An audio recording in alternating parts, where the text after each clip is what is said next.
मेरे प्यारे दोस्तों, आज हम लोग मार्क्स डिस्ट्रीब्यूशन के बारे में देखेंगे कि कौन सा सब्जेक्ट का कितना वेटेज है, इंटरनल में टोटल कितना मार्क्स मिलने वाला है और एक्सटर्नल में आपको टोटल कितना मार्क्स मिलने वाला है।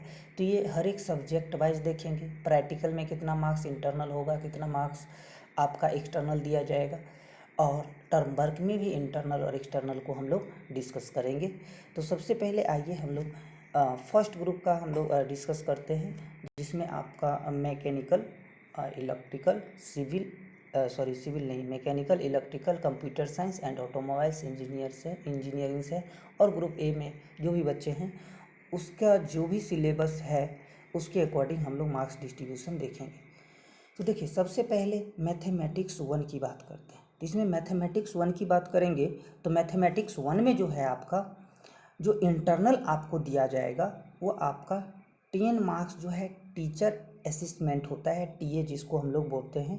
तो ये टीचर असिस्मेंट में आपको 10 मार्क्स दिया जाएगा। इसका कोई एग्ज़ाम नहीं होता है, ये जो है जनरली स्टूडेंट के परफॉर्मेंस के अकॉर्डिंग दिया जाता है कि आपका कितना क्लास अटेंड किए हुए हैं, जो भी असाइनमेंट आपको दिया है सभी सबमिट किए हैं, सभी होमवर्क आप कंप्लीट किए हैं कि नहीं किए हैं।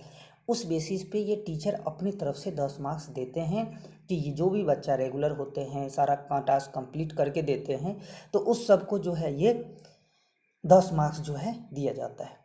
तो 10 मार्क्स में जो अच्छा परफॉर्मेंस करता है 10 में 10 मिलता है, जो नहीं करता है तो 10 में 2 भी दिया जाता है। तो ये टीचर के हाथों में होता है। उसके बाद ये जो 20 मार्क्स है ये आपका टेस्ट मार्क्स होता है कि जो आप इंटरनल एग्ज़ाम दिए होंगे 20 मार्क्स का, उसमें आप जितना भी ऑब्टेन किए होंगे, जितना भी मार्क्स आप लाए होंगे, वो मार्क्स आपका इंटरनल में ही ऐड होगा। दैट मीन्स फॉर्म भरने से पहले जो है आपका ये इंटरनल मार्क्स चढ़ाया जाता है, तभी आपका फॉर्म भराया जाता है। तो ये 30 मार्क्स जो है मैथमेटिक्स में इंटरनल मिलेगा, 70 मार्क्स का एक्सटर्नल एग्ज़ाम होगा। अब देखिए, इसमें जो है आपका पासिंग मार्क्स 28 है, ये मिनिमम क्राइटेरिया, ये लाना ही लाना है।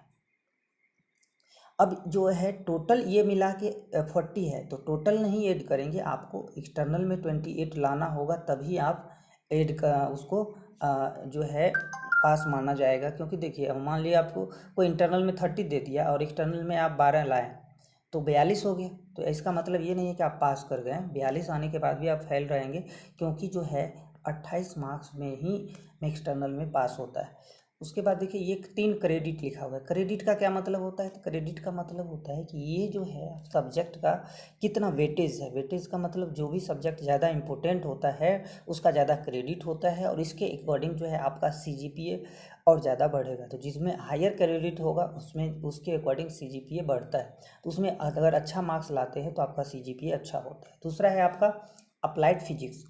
अप्लाइड फिजिक्स में भी सेम वही है, आपका 10 मार्क्स जो है आपका टीचर असेसमेंट का है, 20 मार्क्स इंटरनल होगा और 70 मार्क्स का एक्सटर्नल होगा। इसका भी 3 क्रेडिट है। तो ये इक्वल वेटेज है। अप्लाइड केमिस्ट्री थर्ड में है। थर्ड में अप्लाइड केमिस्ट्री, इसका भी 10 मार्क्स टीए है, 20 मार्क्स इंटरनल और जो 3 जो है इसका क्रेडिट है। कम्युनिकेशन स्किल का थोड़ा कम क्रेडिट है, 2 क्रेडिट का ये आपका दिया गया है, लेकिन इसमें भी इंटरनल मार्क्स 30 का ही होगा, 2 कुल मिला के, और एक्सटर्नल जो है 70 का होगा। ठीक है। उसके बाद जो आपका सब्जेक्ट आता है इसमें इंजीनियरिंग ग्राफिक्स। इंजीनियरिंग ग्राफिक्स में अगर हम लोग देखें तो इंजीनियरिंग ग्राफिक्स में भी उतना ही इंटरनल होगा 30 का, और एक्सटर्नल जो है 70 का। इसका भी क्रेडिट कम है और दोनों ऊपर तीनों सब्जेक्ट की तुलना में। ठीक है।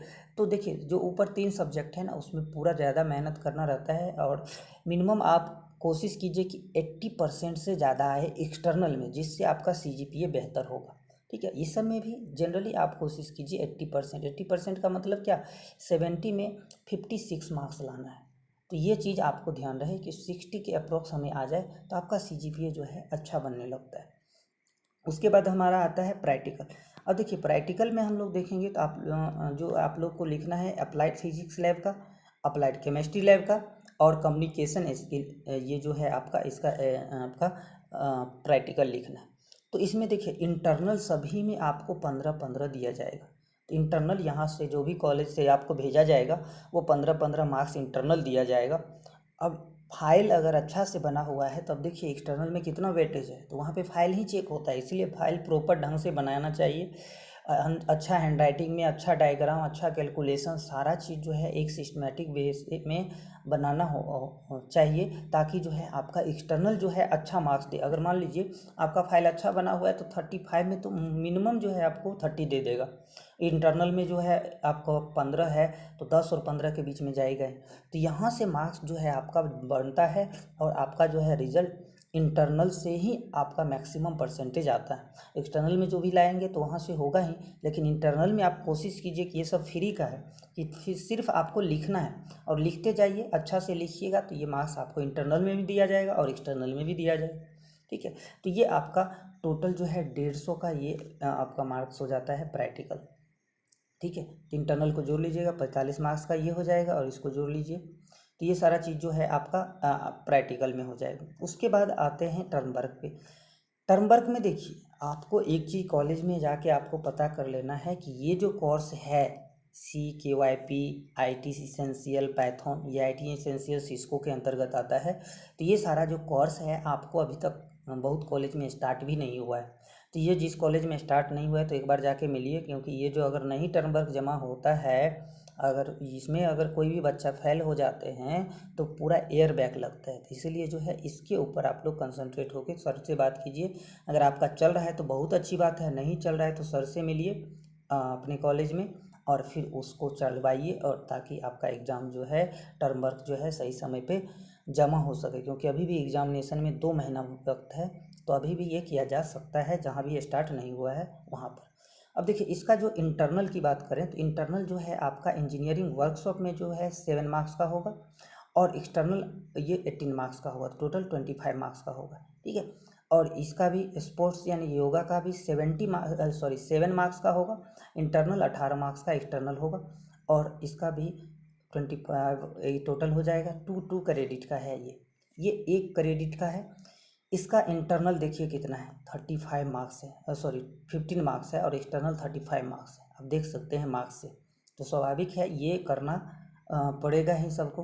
तो ये चीज़ आपको ध्यान रहे कि ये जो है आपको ऑनलाइन कोर्सेज का अंतर्गत आता है, तो ऑनलाइन कोर्स होना चाहिए, उसका सर्टिफिकेशन होता है, आपके पास सर्टिफिकेशन भी होना चाहिए, तभी टर्म वर्क में लगा के ये जमा होगा। ठीक है, तो ये जो हो गया आपका फर्स्ट ग्रुप के बारे में। अब हम लोग देखते हैं दूसरे ग्रुप के बारे में, जिसमें सिविल और इलेक्ट्रॉनिक्स की बात करते हैं। तो सिविल और इलेक्ट्रॉनिक्स में क्या है कि इसमें भी आपका जो सब्जेक्ट है 5 ही सब्जेक्ट पढ़ना है। पहला मैथमेटिक्स, इसमें भी इंटरनल 10 और 20 का होगा। ये TA हो जाएगा, टीचर असेसमेंट, जो टीचर जो है अपने आपके परफॉर्मेंस कितना क्लास अटेंड किए हैं ये सारे के ऊपर देखते हुए दिया जाएगा। और इसमें जो है आपका 20 मार्क्स इंटरनल हो गया, तो 20 ये दोनों मिला के 30 मार्क्स का इंटरनल आपको सभी सब्जेक्ट में जाएगा। सभी सब्जेक्ट में, अप्लाइड फिजिक्स में भी, इंट्रोडक्शन ऑफ IT सिस्टम में भी, फंडामेंटल इलेक्ट्रॉनिक्स में भी, और इंजीनियरिंग मैथमेटिक्स में भी आपका TA 10 हो जाएगा। 20 मार्क्स इंटरनल हो जाएगा। टोटल जो है ये इंटरनल एग्ज़ाम का हो जाएगा, तो टोटल 30 मार्क्स का इंटरनल हो जाएगा। इसमें भी 30 मार्क्स का इंटरनल हो जाएगा, इसमें भी 30 मार्क्स का। पासिंग मार्क्स सब में 28 होगा। क्रेडिट देखिए, मैथमेटिक्स 2 का क्रेडिट यहाँ पे बहुत ज़्यादा है, इसलिए इस पर ज़्यादा फोकस करना है, क्योंकि ये 4 क्रेडिट का है। उसके बाद जो 3 क्रेडिट है, ये 3 क्रेडिट है, ये 3 क्रेडिट है। 2 क्रेडिट इसमें इंट्रोडक्शन टू IT सिस्टम है, तो इसमें जो है थोड़ा बहुत कम भी देंगे तो चला जाएगा, लेकिन ये चारों सब्जेक्ट पे थोड़ा ज़्यादा फोकस्ड कर रहना पड़ेगा, ताकि आपका CGPA जो है अच्छा हो पाए। उसके बाद हम लोग प्रैक्टिकल देखेंगे, तो देखिए आपको जो है 4 प्रैक्टिकल लिखना होगा। Applied physics, introduction to IT section, system lab, और fundamental of electronics and electrical engineering lab हो जाएगा।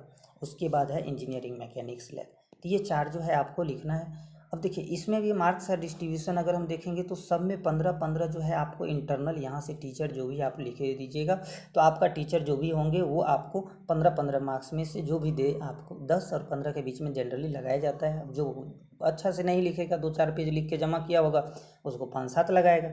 अगर अच्छा से हम लोग लिख रहे हैं, हैंड राइटिंग अच्छा है, सारा चीज़ डायग्राम अच्छा बनाए हैं, तो स्वाभाविक है आपको 12-13 लग जाएगा, 14 भी लग सकता है। उसके बाद एक्सटर्नल देखिए, सब में 35 है, तो ये टोटल मार्क्स 200 का इंटरनल यहाँ पे होने जा रहा है, यानी कि टोटल की बात करें, इंटरनल एक्सटर्नल मिला के। ये सिर्फ प्रैक्टिकल की बात करें, इसको जोड़िएगा, तो ये जो है आपका टोटल 500 का है, लेकिन एक्सटर्नल में 350 आपको लिखना होगा। उसके बाद आता है टर्म वर्क। अब देखिए, आप सबसे बड़ा वाइटल प्रॉब्लम यहाँ पे है आपके ग्रुप में। आपके ग्रुप में ऑनलाइन 2 कोर्स करना है। तो ये 2 कोर्स जो करना है आपका, मॉक्स के अंदर जो कोर्स आता है, स्वयं के अंदर आता है। मॉक्स के अंदर जो कोर्स आता है वो आता है आपका स्पोकन ट्यूटोरियल। NPTEL पे जो भी लेक्चर होते हैं, वो सारा जो ऑनलाइन कोर्सेज कराया जाता है, वो सारा चीज़ यहाँ पे आते हैं। तो ये कोर्स ऑनलाइन करना होता है, तभी आप उसका फाइल बनाओगे, उससे सर्टिफिकेट मिलेगा, उस फाइल में लगाओगे। तो इतना करना पड़ेगा, तब ये आपका फाइल कंप्लीट माना जाएगा मेरे अनुकूल। और ये जो है, आप अगर अभी तक नहीं हुआ है आपके कॉलेज में, तो आप जाके सर से मिलिए, जो भी आपके एकेडमिक इंचार्ज हैं या फिर जो भी आपके कोऑर्डिनेटर हैं, उनसे मिलिए और उनको बताइए कि सर ये इसका कैसे फाइल बनेगा, कैसे क्या होगा। तो वो लोग कुछ ना कुछ आपका सॉल्यूशन बताएंगे, ठीक है। दूसरा, इसमें भी आपका QIP है, IT इसेंशियल, ये दोनों में कॉमन है।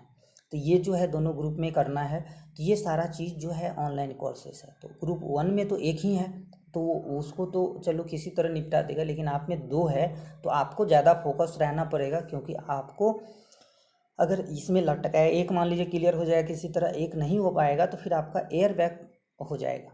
तो हम डरा नहीं रहे, मतलब एक वे बता रहे हैं कि ये जो है, आप जाके कॉलेज में सर से बात कीजिए। अगर नहीं चल रहा है तो इसको चलाया जाए, ताकि आप 2 महीने के अंदर इसको कंप्लीट कर लें और आपका जो है सही समय पे एग्ज़ाम हो पाए।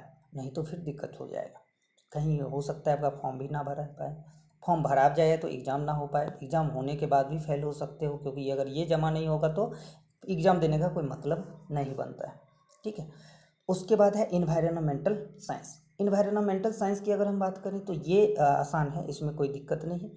इसको जो है आप देखेंगे तो इसमें अ, जो मार्क्स दिया हुआ है ये एक्सटर्नल वाले में, ये देखो कुछ नहीं लिखा हुआ है यहाँ पे। दैट मीन्स इसका एक्सटर्नल नहीं होता है। इंटरनल वाले सर जो भी होंगे, जो पढ़ाए होंगे, उसको फाइल दीजिए, वो चेक करके 10 मार्क्स में आपको जितना भी दे सके, वो आपके ऊपर डिपेंड, सर के ऊपर डिपेंड करता है कि आप का फाइल कैसा है, आप डेली क्लास किए हैं या नहीं किए, वो सारा चीज़ देखते हुए ये 10 मार्क्स में इंटरनल में दिया जाएगा। और ये सब का जो है 6 मार्क्स है, और 14 मार्क्स जो है दोनों का एक्सटर्नल में दिया जाएगा। तो ये दोनों का एक्सटर्नल कॉपी चेक होने बाहर जाता है, चाहे मुजफ्फरपुर जाता है या पटना जाता है, तो ये चेक होगा आपका ये सारा। लेकिन इसका कोई जो चेक, ये जो भी करेंगे सर, आपका इंटरनल ही चेक करेंगे और ये कॉलेज में ही रह जाएगा, ये बाहर नहीं जाता है। लेकिन ये सभी जो फाइल एक्सटर्नल हम बताए हैं, चाहे ये टर्म वर्क का फाइल हो, चाहे ये प्रैक्टिकल का फाइल हो, ये सभी जो है आपको आपके सेंटर पे नहीं चेक होता है, ये चेक करने के लिए जाता है। वहीं पे ये 35 मार्क्स एट ए टाइम लगाता है, ठीक है। और वहीं पे ये जो है एक्सटर्नल मार्क्स जो है यहाँ टर्म वर्क वाला 14-14, तो वहाँ पे जो भी लगा जाए, तो वो आपके फाइल के ऊपर डिपेंड करता है। क्योंकि वो आपको जानता नहीं, तो वो क्या जानता है, तो फाइल जानता है कि आप फाइल में क्या लिखे हुए। तो जो प्रैक्टिकल फाइल या टर्म वर्क में जो भी लिखे होंगे, वो अगर वो बेहतर रिप्रेजेंटेशन के साथ लिखा हुआ है, इंडेक्स प्रॉपर वे में बना हुआ है, तो स्वाभाविक है ये आपको अच्छे मार्क्स लगाएंगे और आपका इंटरनल मार्क्स में और एक्सटर्नल में दोनों में बेहतर मार्क्स आएगा। तो आज के वीडियो में इतना ही। आई होप आपको समझ में आया होगा। Thank you. जय हिंद।